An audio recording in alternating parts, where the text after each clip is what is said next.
Well, hello, Leadership Board. So grateful to have you all as part of our leadership team going into this next year. Some of you have had a chance to learn about the Leadership Board, how it's constructed, how it works, and what your role is on it. But for some of you, this is still a pretty new idea, and that's okay. This all developed pretty quickly at the end of this last year. So I come to you today by video to give you a PowerPoint presentation and explain how the Leadership Board works so that at our very first meeting, which is going to be on the third Tuesday of every month, you'll feel confident and able to come and hit the ground running when we have our January meeting. So how long does it take to hire a facilities manager? This calendar is a hypothetical representation of how business was done under the old model here at Christ Church. So on Monday, January the 4th, the trustees meet. They meet on the first day of Monday of every month. They decide we need a facilities person. They reach out to the Pastor-Parish Relations Committee to approve a job description. PPR meets on the third Thursday of every month. Thursday, January 21st, PPR meets to approve the job description. PPR reached out to the Finance for budget approval. Finance meets the second Thursday of every month. Thursday, February 11th, the Finance Committee meets to consider funding. Finance discusses the facilities person budget change and wonders if it might cost less to just increase the cleaning service contract instead of adding staff. Finance requests trustees to look into this option at their next monthly meeting. Monday, March 1st, trustees deem hiring is the best option, and they communicate this back to Finance. Finance meets later that month. Thursday, March 11th, Finance approves a change to the budget to hire a facilities person as requested by the trustees. Thursday, March 25th, Church Council meets quarterly, the last Thursday of each quarterly month, and the budget change is approved. Under our current leadership model, it would take us 80 days to just make a decision to hire someone to work in our facilities. That is part of the challenge of what we have under our current leadership structure, and one of the many reasons why it's good that we're moving to a leadership board. This is a chart of our current structure.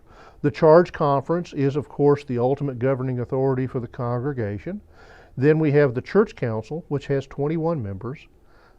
Reporting to the church council are the finance committee with 18 members, the trustees with 9 members, PPR with 9 members, and then all of the ministry areas, representatives from children's ministries and adults ministries, the worship team and the choir, groups like that all meet with the church council. Between the finance trustee and PPR meetings and the church council meetings, on average, we as a church spend 902 hours or 22 work weeks in committee meetings. Now, the positive side of this structure is that we have a broad representation of the congregation, but there are a lot of negatives that come with this. It has made our church slow-moving and inflexible, and it's turned our leadership into a gatekeeper to resources instead of a leadership group that empowers ministry to happen well into the future. The proposed structure is very different and much more efficient. Of course, just as before, the charge conference is the ultimate governing authority of Christ Church United Methodist. However, the leadership board replaces church council, trustees, finance, and PPR. It is composed of 16 members, 15 of whom vote. The leadership board is also supported by the Leadership Development Committee, the nominating committee, by the ministry forum and staff, which is the groups that I'd mentioned before. Children's ministry representatives, adult ministry representatives, missions committee representatives, all the ministry areas relate to the leadership board as they had done to the church council. And then you see task groups. Sometimes we'll have special projects that the leadership board needs to take on, and they can form ad hoc committees whenever they need to gather information and do research and bring that information back to the leadership board for decision making. Under this model, we would only be meeting 340 hours a year instead of the well over 900 that we are doing currently. The leadership board is the voice of Christ Church leadership. It is the way that the congregation's elected representatives work out ministry for the church together. So how exactly will all of this work? As I'd said before, there are 16 positions with 15 voting positions. We need 9 in attendance for a quorum.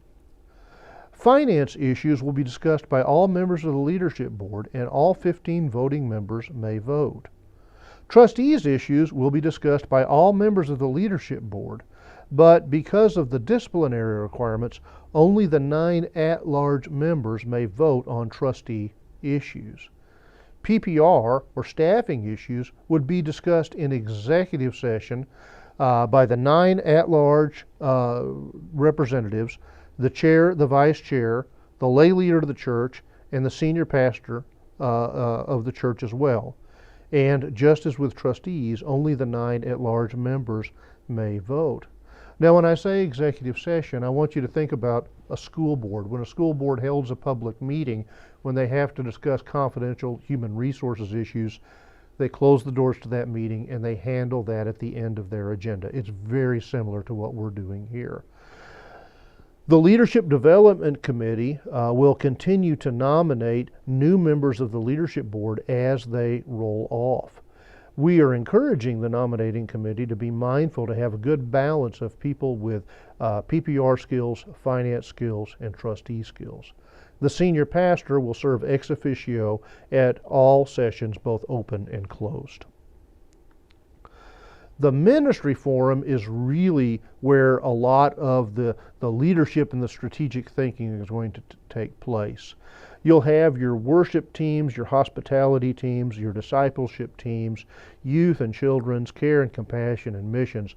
All will be working with the leadership board to cast a vision for ministry, to align the ministries with the overall vision for the church, and to seize on ministry opportunities as they present themselves.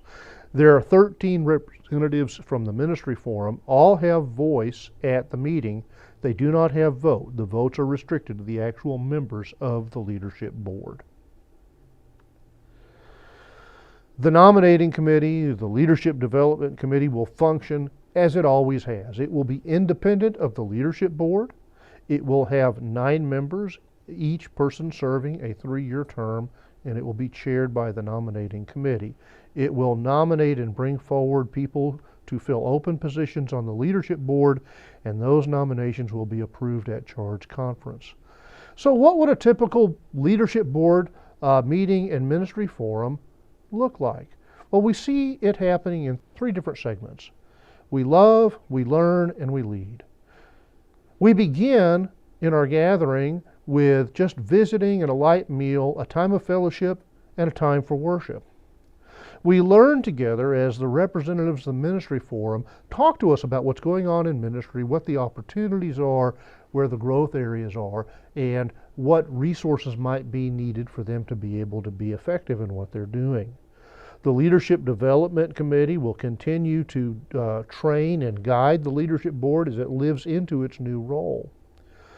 The senior pastor will cast vision for the church and work towards aligning ministry with that vision. And there will also be some pre-reads at every meeting dealing with any pressing issues that are coming up ahead of time, things with finances, budgets, that sort of thing. And finally, we lead.